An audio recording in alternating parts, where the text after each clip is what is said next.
Deputation আমরা দিইনি, deputation কৃষক বাঁচাও কমিটি দিয়েছে। আমরা ডিএম ম্যাডামের সাথে একটা অ্যাপয়েন্টমেন্ট চেয়েছিলাম, উনি আজকে আমাদের 12টার সময় টাইম দিয়েছিলেন এবং সেইটাই আমরা ওনার সাথে আমাদের বর্তমান পরিস্থিতি নিয়ে আলোচনা করি। কি বললেন?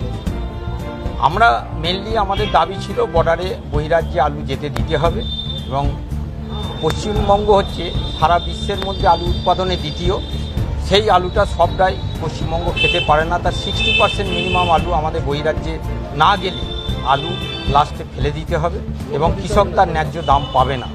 বর্তমানে কৃষক কোনো পেপার আলুর বন্ড বেচতে পারছে না, তারা যে সংসার চালাবে, যার জন্য একটা নাবিশ্বাস চাষি মহলে উঠে গেছে এবং আমরাও ব্যবসা করতে পারছি না বহিরাজ্যে আলুটা যাচ্ছে না বলে।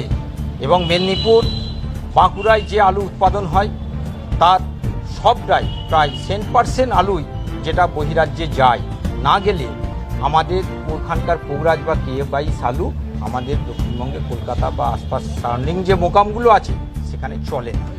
অতএব এটা বহিরাজ্যে যেতেই হয় এবং বর্ধমানের একটা পার্ট, হুগলির একটা পার্ট যেটা বহিরাজ্যে যায়।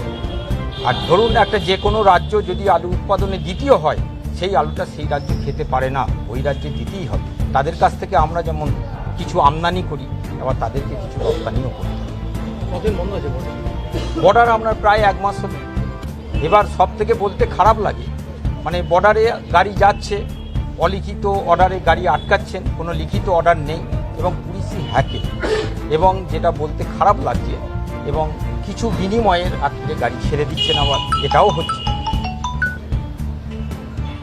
আমার নাম জগবন্ধু মণ্ডল, বর্ধমান জেলা আলু ব্যবসায়ী সমিতির সম্পাদক এবং রাজ্যের প্রেসিডেন্ট।